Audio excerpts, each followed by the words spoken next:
Hi, thank you very much for your time, first of all. Oh, you're welcome. How are you? All right, yourself? Perfect, thank you. And let's start right away. The first leg of the tour has been a little hard with you and Heina being sick. Yes. How are you right now? Pretty good, actually. Yeah, it was a bit of a difficult time, everybody being sick and but it's always horrible to have to cancel some shows because you're sick and things like this. But but I think it was overall. I mean, it was a really good tour though. Still, we did really good shows and had a really good time. Apart from the a few little things here and there. But I mean, I think it's life. Ups and downs and. Perfect. And you've been playing also a lot of festivals right now. Kansas cancelled a lot of concerts over here in Europe because of all these bad things happening. Are you afraid going on stage, or would you say no, it's not that? I think that's cancel a show for that reason is a personal decision.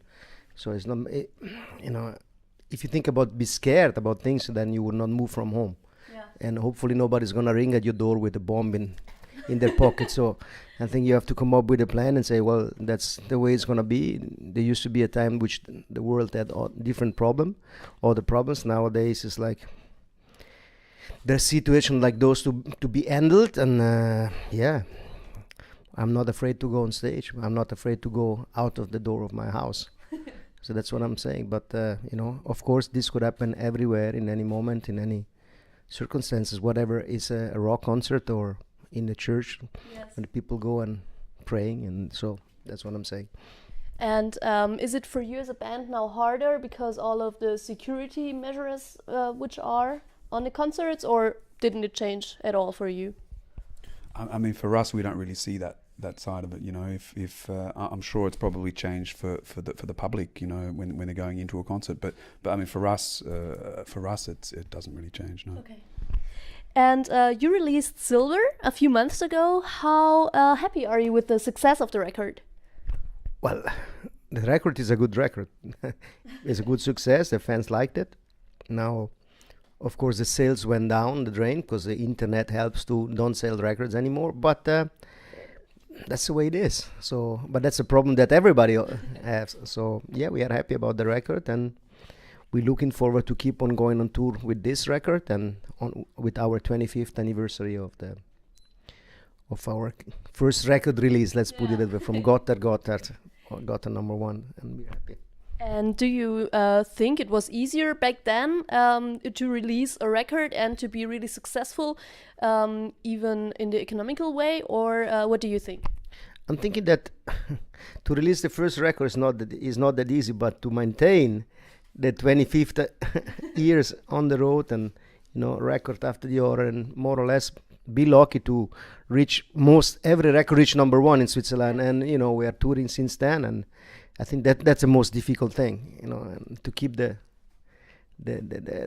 surviving line pretty much high. What's your secret? Well, just like be honest with yourself and make some great music. Absolutely. And Miss Me is my favorite track of the record. What's the story behind it?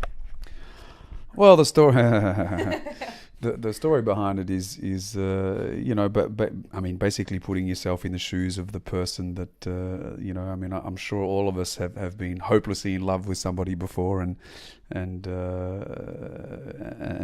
sort of nothing happens, and so it's kind of turning the shoe around on that one a little bit. Yeah. Perfect. And do you both have some favorite tracks on the record? Would you say, okay, this is really cool to play live, or this is my favorite one? Well, I think it's very hard to say. It's we spent 1 year writing and then producing. The whole process took a year. So I suppose we've heard the songs so many times, and it's hard to have. It's very hard to have a favorite. I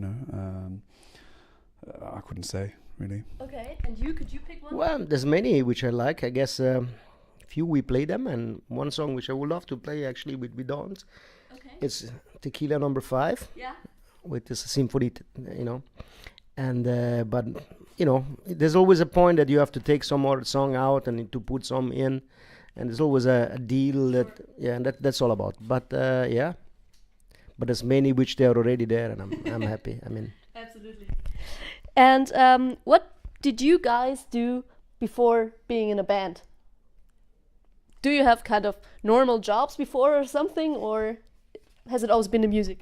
Yeah, I mean, I've had many jobs. You know, I started out.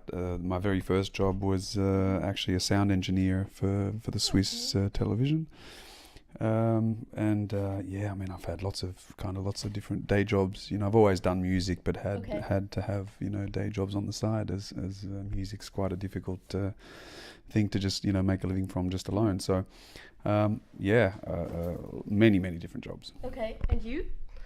I used to be electrician. Oh, really? Yeah, so that's what I did, and then I quit do my job, and I wanted to do it, to making it with music. That's where I started, and I took the decision to go for this trip, and here I am after almost 30 years. Yeah. And what was the moment that got you into rock music? Do you remember? Was it a special moment or a special song or something that happened? I mean, for me, I remember, it's always, when I was 11 years old, I heard Hell's Bells from AC/DC on the radio, and that's what really put me into rock straight away. I think that changed my, kind of changed my view of music, from there on. Yeah. And how did you start it? And then I 2 years later, so when I was about 13, I taught myself to play guitar, and really just started like that, and then playing in bands, and so it's been doing this, playing in bands for a really long time. And when did you find out that you could sing?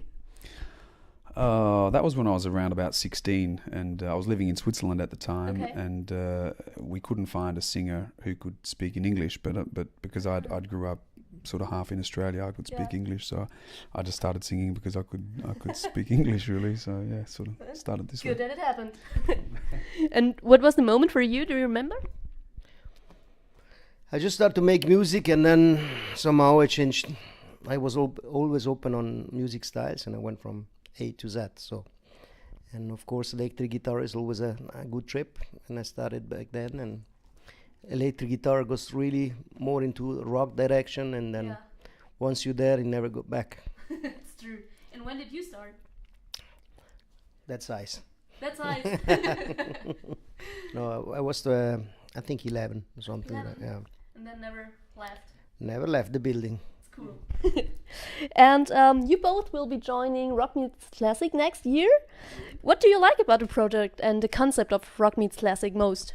You see, the concept is there since few years, but there've been already some other rock musicians which they did, combine orchestra and rock music, as we did, because it's not the first time we did. Also we also did some shows with Gotthard and orchestra. So, and we are always on the last few tours we had some strings quartet on stage, and the offer to do this thing it's cool.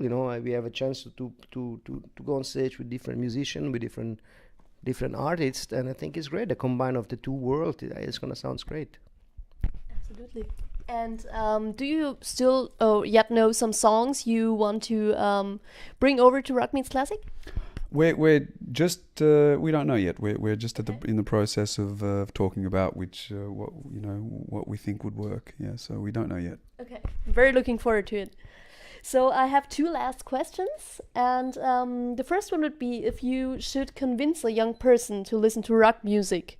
Rock music. Yes. Which song would you show him or her, and why? Is a young person a female or a male? Doesn't matter.